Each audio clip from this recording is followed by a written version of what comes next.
सैफा साहब, अगर आपसे ही बात की कर लूँ, क्योंकि दो स्टेटमेंट्स हमारे सामने अचानक साथ साथ आते हैं पैरेलल। एक आते हैं ख्वाजा आसिफ साहब, जो कि बड़ी सख्त बात करते हैं। वो अपनी सख्त बात करने के लिए मशहूर भी है कि जी ये नहीं चलेगा, वो नहीं चलेगा, आइसोलेट हो रहा है सूबा, सुहेल आफरीदी साहब ये चाह रहे हैं, वो चाह रहे हैं। लेकिन पैरेलल हम देखते हैं कि वज़ीर आज़म साहब वो एक दफ़ा फिर दावत देते हैं और एक दफ़ा फिर हौसला अफजा बात करते हैं। तो ये ज़रूरी है, पैरेलल चलना ज़रूरी नहीं है कि अच्छी बात करें, मुस्बत बात करें, आगे बढ़े, एतमाद मिले नए वज़ीर आला को। जी, बहुत शुक्रिया जी। आज वज़ीर-ए-आज़म साहब के हमरा मैं चित्राल में मौजूद था। वही बात की उन्होंने, हम बिल्कुल। केपीके जी बिल्कुल केपीके में हम गए थे। वहाँ चित्राल में प्राइम मिनिस्टर साहब ने दानिश स्कूल का इफ्तिताह किया और भी काफ़ी सारे प्रोजेक्ट्स देकर आए हैं केपीके को। यूनिवर्सिटीज़ हैं जिसमें हॉस्पिटल्स हैं और भी लोगों की जो डिमांड्स थी, एलपीजी वहाँ पर के इश्यूज़ थे, गैस के इश्यूज़ थे कि जंगल कट रहे हैं। और वज़ीर-ए-आज़म साहब ने हमेशा मेरी तो तवक्को के मुताबिक उन्होंने गुफ्तगू की, शायद हमारी जमात में अगर किसी और बंदे की तवक्को के ख़िलाफ़ हो तो और बात है। प्राइम मिनिस्टर साहब ने जब सोहेल रफ़ीज़ साहब वज़ीर आला बने, तो सबसे पहले पीएम साहब ने खुद इनिशिएटिव लेकर उन्हें कॉल की। लेकिन इट इज़ वेरी अनफॉर्च्यूनेट उसके बाद अगर उनकी तरफ से भी मोहब्बत और ये गानगत की बात की जाती और वो कंट्रोवर्शियल बात हक़ाइक़ के बरक्स पेश ना की जाती कि वज़ीर-ए-आज़म ने मुझे कहा कि मैंने वज़ीर-ए-आज़म से कहा कि मेरी मुलाकात करा दें इमरान खान से, उन्होंने कहा मैं पूछ के बताता हूँ। तो ये और तो कहा था फिर ना मैं वज़ीर इस बात आज़म को ने कि पूछ के बताता हूँ। नहीं, नहीं, नहीं, नहीं, इंटरप्रिटेशन ऐसी गलत कोई हुई थी बात उसकी नहीं। खाली। नहीं, इंटरप्रेट पूरी बात ही गलत थी ना जी। वो अब ये बोतल है मेरे सामने पड़ी हुई है, ये आधी खाली है, आधी भरी हुई भी है। लेकिन अब ये हाँ, वो आपके ऊपर ठीक है है कि अब हुज़ैफा बात हुई साहब, ये क्या थी? आपकी बात मैं बिल्कुल बात ठीक अगर है, आप लेकिन गुज़ारिश कर दो मैं अगर इंटरप्रिटेशन आप लोगों ने कहें तो की मैं थी, सुहेल पूरी आफरीदी बात साहब ने नहीं की थी। नहीं, बात का अंदाज़ होता है। आप खुद ओके, भी इस दश्त की खाक छानते हुए आपको एक अरसा हो गया। आप माशाल्लाह बड़ी जहांदीदा सहाफ़ी हैं। जिस अंदाज़ में उन्होंने बात की थी, लोगों ने उसी अंदाज़ में ही समझा। ठीक है। कोई लोगों ने कोई डिफरेंट अंदाज़ उन्होंने कहा कि जी हालाँकि अगर वो कहते कि वज़ीर-ए-आज़म साहब से मैंने गुज़ारिश की कि जी आप इंटरवीन करें इस मामले में, गो कि मुलाकात पंजाब ने करानी है, लेकिन आप मेरा साथ दें और मेरी दरख़्वास्त पे अमल दरामद नहीं कर रहे, जो बात हमने की और मेरी दरख़्वास्त का अभी तक स्टेटस भी मुझे पता नहीं है और पंजाब को आप कहीं तो पीएम ने कहा मैं उसका स्टेटस आपको पूछ कर बताता हूँ। तो उस बात का वज़न होता और वज़ीर-ए-आज़म का दिल भी बड़ा होता और वो मज़ीद पूरे तरीके से दीगर मामलात में भी उसी मोहब्बत और ईगानगत से चलते। लेकिन उनकी उस गुफ्तगू के बाद 2 हफ़्ते कंट्रोवर्सी रही। चले मैं कहता हूँ उनकी नीयत साफ़ थी। पीटीआई के जो ट्रोल्स हैं, लोगों ने वो कर दिया, तो उसकी वज़ाहत आप कर देते कि जी ऐसी बात हाँ, नहीं है, आप सही है। वज़ीर-ए-आज़म के बारे में ऐसी बात ना करें। ठीक है, और चलें। वज़ीर-ए-आज़म साहब ने एक मुझे लेकिन इज़्ज़त देखिए ना, दी है, अच्छी बात ये तो कि मेरा वज़ीर उनका आज़म ताल्लुक साहब ने मुतासिर ना आज करें। भी मुस्बत बात की। चलिए अच्छा, पुरानी बातें आज हाँ, छोड़ें, आज आज भी भी उन्होंने वज़ीर-ए-आज़म साहब ने आज वज़ीर-ए-आज़म साहब ने यहाँ तक कहा चीफ सेक्रेटरी और आईजी को कि आपने मेरी तरफ से जाकर सोहेल रफ़ी साहब की खैरियत पूछनी है और उनसे पूछना है कि मैं उनके लिए क्या-क्या कर सकता हूँ इस सूबे के लिए। बहुत अच्छी और बात मैं है। उम्मीद करता हूँ बहुत ही कि अच्छी वो बात है, चलें। अगली जितनी भी मीटिंग्स हुई है, पीएम ने स्पेशल कहा कि मेरा मैसेज जाके आपने उन्हें देना है। और मैं समझता हूँ कि वज़ीर-ए-आज़म साहब ने आज एक मतलब फिर हाथ बढ़ा दिया है। बिल्कुल ठीक है, मैं बिल्कुल कुछ भी ठीक है। बात करूँ सोहेल अफरीदी साहब के बारे में, अता तारड़ साहब कोई बात करें, राना सनाउल्लाह साहब कोई बात करें, ये सब बेमायनी, ऐसी कोई हैसियत नहीं है। शहबाज साहब ज़ाहिर है पार्टी के पहले प्रेज़िडेंट थे, अब मुल्क के चीफ अच्छा, एग्ज़ीक्यूटिव ख्वाजा हैं। आसिफ साहब भी कोई शहबाज बात करें, साहब ने उसकी जो भी कोई कहा है अहमियत नहीं है? नहीं, शहबाज साहब के सामने किसी की गुफ्तगू की कोई अहमियत नहीं रहती। ख्वाजा आसिफ की भी शहबाज साहब नहीं है? ने सोहेल अफरीदी नहीं, किसी की भी नहीं। ख्वाजा ठीक है। आसिफ अगर शहबाज साहब के ऊपर कोई है, तो उसे मियाँ नवाज़ शरीफ साहब हैं, जो उनकी गुफ्तगू को रद्द कर बिल्कुल सकते हैं ठीक किसी है। स्टेज पर। चलें, लेकिन शहबाज चलें, साहब मैं ज़रा कभी मियाँ सिर्फ नवाज़ पीटीआई शरीफ का के जवाब अगेंस्ट दूँ। जाते नहीं हैं। अगली बात 10 सेकंड दे दें। शहबाज शरीफ साहब ने आज दोबारा हाथ बढ़ा दिए और मैं समझता हूँ कि सोहेल अफरीदी साहब और केपीके की लीडरशिप की तरफ से, पीटीआई की लीडरशिप की तरफ से वैसा ही रिस्पॉन्स आए, ताकि मैं समझता हूँ मुझ समेत जो लोग भी सोहेल अफरीदी साहब के नाकिद हैं या इसके अंदर कंट्रोवर्सी क्रिएट कर रहे हैं, कोई भी हमारे लोग, कम से कम उनकी हौसला शिकनी भी हो और बिल्कुल पता ठीक है। चले कि सोहेल अफरीदी साहब पीएम के इस रवैये को मजीद जो है सपोर्ट करते हुए एनकरेज कर रहे हैं। एप्रिशिएट भी करें, ठीक है जी। हुमायूं मोहम्मद साहब हाथ बढ़ा दिया है, हाथ आप भी बढ़ा दें, छोड़े। ख्वाजा आसिफ साहब कहते हैं, राना सनाउल्लाह साहब कहते हैं, कह रहे किसी की अहमियत नहीं है। वज़ीर आज़म ने हाथ बढ़ा दिया, हाथ बढ़ाएं जी। बिस्मिल्लाहिर्रहमानिर्रहीम, इय्याका नअबुदु व इय्याका नस्तईन। मैं इनसे एग्री करता हूँ कि वाकई उनकी कोई अहमियत नहीं है। ख्वाजा आसिफ साहब को probably every now and then कोई बोंगियाँ मारने की शायद आदत है। उन्होंने मेहदी हसन के प्रोग्राम में भी जाके बहुत की है। उससे पहले उन्होंने एक बहुत बड़ी बोंगी मारी थी, इंटरनेशनल मीडिया में जाके कहा हम लोग टेररिस्ट ट्रेन करते हैं। फिर उन्होंने इस किस्म की बहुत सारी चीज़ें की थी। तो ही इज़ एब्सोल्युटली राइट, उनकी कोई अहमियत नहीं है, लेकिन अगर अहमियत नहीं है तो प्लीज़ उनको ज़रा थोड़ा सा ज़रा पासे करके रखें। नहीं, मैं उनसे एग्री कर रहा हूँ, मैं उनसे एग्री कर रहा हूँ कि बयान के आगे फिर कोई अहमियत नहीं। मैं वैसे भी कह रहा हूँ, मैं कह रहा हूँ वो मैं उनको इन लार्जर टेक्स्ट कह रहा हूँ कि सही है। अब बात आ जाती है वज़ीर आज़म पे। देखिए मैं सिंपल सी बात करता हूँ, इन्होंने एक मिसाल दी बोतल के आधे भरे की। ये कहते हैं कि बोतल आधी भरी है, मैं कहता हूँ बोतल आधी खाली है। क्या मैं गलत कह रहा हूँ? नहीं, मैं गलत नहीं कह रहा, मैं भी सही कह रहा हूँ, बोतल आधी खाली है। अब पहली बार जो उन्होंने मुबारकबाद दी, उन्होंने भी बड़े अदब से कहा कि थैंक यू वेरी मच, लेकिन मैं इमरान खान से मिलना चाहता हूँ।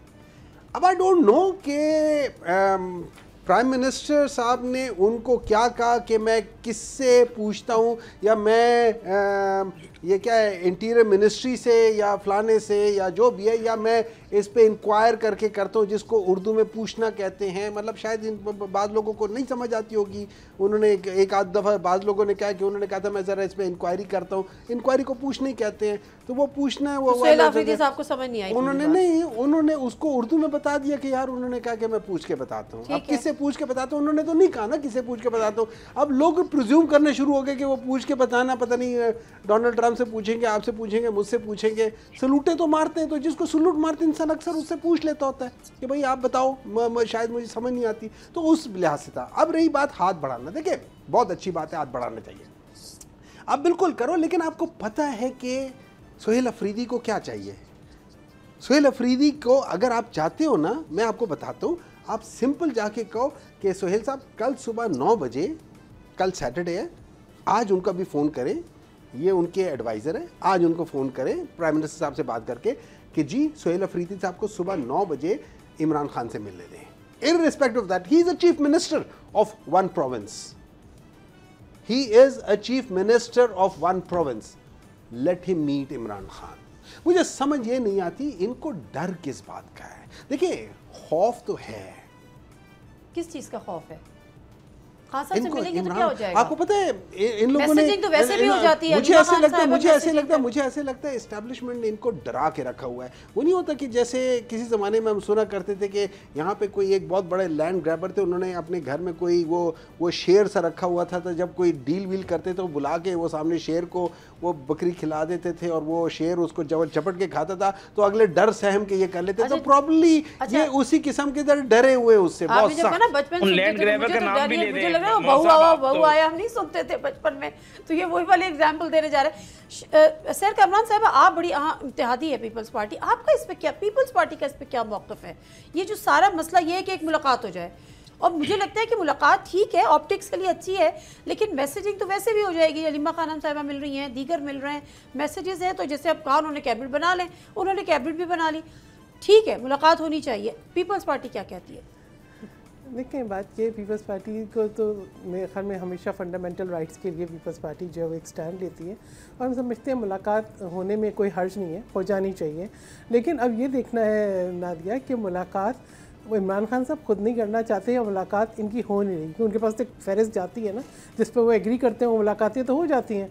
हमने तो ऐसी ऐसी भी मुलाकातें देखी हैं कि लाजवाब मुलाकातें थी। फिर इसके बाद ये चीज़ आप ये देखें ना, इससे पहले कि कौन जाता था, कब जाके मुलाकात कर लेता था। देखिए सबकी गंडापुर साहब की मुलाकात हो जाती थी, पहले मुलाकात नहीं, देखिए वो भी सीएम थे, सीएम के अलावा भी उनकी मुलाकातें हो जाती थी जिनसे वो मिलना चाहते थे, जिनकी जब नहीं मिलना चाहते तो उनकी बहनें भी बाहर खड़ी रहती हैं, जिनसे मिलना चाहते हैं वो मिल लेते हैं। देखिए इस वक्त जो है ना पीटीआई का भी वही हाल है, जो डिफरेंट पावर सेंटर्स है ना, जैसे अफगानिस्तान में, ऐसे इनके भी डिफरेंट धड़े हैं। आप देखें सलमान अकरम राजा और आलिया हमज़ा का क्या चल रहा है, आप ही देखें कि अलीमा खान का, बुशरा बीबी का क्या चल रहा है। ये देखें ये जो आपस के इनके जो इश्यूज़ हैं ना, इमरान खान साहब ने काबीना बनवानी हो तो एक ट्वीट पे काबीना बन जाती, यानी ट्वीट से, तो वही बता रही ना कि इतनी ताखीर, तो बन गई, मैं तो कह रही हूं कि मैसेजिंग तो कोई इशू नहीं है, it was a non issue, इतनी ताखीर की भी ज़रूरत नहीं थी, इतनी ताखीर की भी ज़रूरत नहीं थी। सारा वक्त उनका ट्विटर अकाउंट चलता है, सारा वक्त मैसेजिंग होती है, सारा वक्त मुलाकातें होती हैं, मुलाकातियों की एक लंबी फहरिस्त होती है। बाकी मैं समझती हूँ कि मुलाकात होने से कोई फ़ायदा होता है तो मुलाकात होनी चाहिए। अब कौन रोक रहा है मुलाकात, किस वजह से हो रही है, क्या क्या इश्यूज़ हैं, ये तो खुद ही ये लोग बेहतर बता सकते हैं। ठीक है। अच्छा ज़फ़र रहमान साहब, मुझे ये याद है कि पिछले मेरा ख्याल है लास्ट वीक राना सनाउल्लाह साहब ने कहा था कि मंडे को मुलाकात हो जाएगी, लेकिन फिर हुआ यूँ कि सुहेल आफरीदी साहब जो हैं वो जो उनकी जज्बाती थोड़ी सी तकारीर होती है, थोड़ी सी जज्बाती नहीं, इंतहाई सख्त तकारीर, जिसकी वजह से वो मुलाकात भी ना हो सकी, ऐसे ही है? जी बहुत शुक्रिया जी। करेज की बात होती है, अपनी बात को अगर वो सही ना साबित हो उसका जिक्र करना। मैंने भी ये बात की थी पिछले हफ्ते कि इस हफ्ते उनकी मुलाकात हो जाएगी, और उसके लिए पंजाब को भी अर्ज कर दिया गया है पीएमओ की तरफ से। फिर राणा साहब ने भी उसी की कंटिन्यूटी में बात की। लेकिन बात आपने बिल्कुल दुरुस्त की कि जो दोस्त भी कोशिश करते हैं कि कम से कम सियासी तलखी कम हो, अगर एक जमात का वजीर आला बन गया है, वो अपने लीडर अपने कायद से मिलना चाहते हैं तो उसको हम फैसिलिटेट करें। लेकिन जब आप जो है उसी तरह की गुफ्तगू करते हैं जो राय आपके बारे में वजीर आला बनने से पहले कुछ लोगों ने प्रेस कॉन्फ्रेंस कर बनाई या कायम करने की कोशिश की, तो आपके पास मौका था इन 13-14 दिनों में, आप उनकी राय यकसर जो है वो मुस्तरद कर सकते थे, तब्दील कर सकते थे, और आप अपनी गुफ्तगू से अपने लबो लहजे से बता सकते थे कि नहीं जी मैं इशू बेस्ड बातें ज़रूर करता हूँ, लेकिन मैं कभी भी किसी भी मौजू को इस तरह कंट्रोवर्शियल नहीं बनाता। अब आप ये देखें कि मुझे अब मौका देंगी कि कोर कमांडर साहब उनसे मिलने गए, तो उनसे जो सवाल किया गया उन्होंने जिस अंदाज में जवाब दिया, वैसे ही मीडिया और फिर ट्विटर हैंडल वगैरह चलाया। अभी अपने प्रोड्यूसर से आप कहें, शहबाज शरीफ साहब जब 10 साल वज़ीर आला पंजाब थे, कम से कम 50 मरतबा ऐसा हुआ होगा कि कोर कमांडर लाहौर 90 शाहरा कायदे आज़म या 7 क्लब रोड एपेक्स कमेटीज की मीटिंग्स में आए। और ऐसी भी आपको भी गूगल पे सर्च कर लें, कई सौ तस्वीर मिल जाएंगी जिनमें शहबाज साहब चेयर कर रहे हैं और कोर कमांडर अपने ज़रा इदारे की नुमाइंदगी करते हुए ज़रा सामने बैठे हुए हैं। वज़ीर आला मरियम नवाज साहिबा की आपको 2 से ज़्यादा मीटिंग की तस्वीर मिल जाएंगी जिनमें कोर कमांडर उनसे मीटिंग करने आए और उन्होंने मीटिंग को चेयर किया। आपको मुराद अली शाह साहब की तस्वीर मिल जाएंगी, मुझे चेयर का नहीं पता, लेकिन ज़ाहिर है एपेक्स कमेटी में आमने सामने बैठे हुए ज़फ़र रहमान साहब, एक सेकंड, आपने ये मैं आपकी इन बातों से क्या, एक सेकंड, आपकी इन बातों से बुला लिया, ठीक है ना, वो छोड़ देना, उनकी बातें छोड़े, मेरी बात सुने। मैं क्या इस बात पे अगर ये अक्स करूं तो मैं दुरुस्त हूं कि चूंकि उनके बयानात सख्त थे या गलत बात थी, जो भी था, इसकी वजह से वो मुलाकात नहीं हुई जिसका कहा गया था कि मुलाकात हो जाएगी, यही वजह बनी। मैं बड़ी अहम बात कर रहा था, लेकिन आपने इतनी हुज से कहा कि उनकी बात छोड़े मेरी बात सुने, तो आप हमारी बहन है तो मैंने कहा मैं अपनी बहन की बात पूरी सुन लूं। नहीं, आपकी बात ठीक है, बहनों का बड़ा मान होता है। बहुत शुक्रिया। बिल्कुल कोई दो राय नहीं, उनकी सिर्फ और सिर्फ देखिए इंसान की शख्सियत उसकी ज़बान के नीचे पीना होती है। ज़बान आपको सिकंदर बना देती है, ज़बान आपको कलंदर बना देती है, बिल्कुल सही है। तो ये हुकूमत का फैसला है, तो इस ज़बान की वजह बिल्कुल ये गवर्नमेंट का डिसीजन है, ठीक है, और सूबाई और फेडरल गवर्नमेंट, सूबाई हुकूमत का जो फैसला है फेडरल गवर्नमेंट उसके साथ है। और मैं समझता हूं कि अगर आज पीएम की गुफ्तगू के बाद उनकी तरफ से पॉजिटिव रिस्पांस आया तो मेरे ख्याल से मुलाकात बहुत छोटी चीज रह जाएगी और एक हफ्ते में 2 मुलाकातें भी हो जाया करेंगी। लेकिन अगर वो सिर्फ ये समझेंगे कि बिल्कुल ठीक है, बयानात पे ज़बान पे काबू रखना होगा। मैं नहीं, अच्छा ये गुफ्तगू फॉर एग्जांपल मोहम्मद साहब ज़ाहिर उम्र में मुझसे बड़े हैं, हमारे बुजुर्ग हैं, राय का इख्तलाफ है, नहीं इज्जत की वजह से इज्जत दे रहा हूं मैं, बात कर रहा हूं। अगर वो कोई ऐसी जबान इस्तेमाल करे कोई इशू नहीं है। जब एक सूबे का चीफ एग्जीक्यूटिव ये गुफ्तगू करता है, उसने मरकज से बात भी करनी होती है, उसने इदारों से बात भी करनी होती है। आपकी बात मुझे जवाब देने सब्सक्राइब करें और बेल दबाएं ताकि कोई खबर रह न जाए।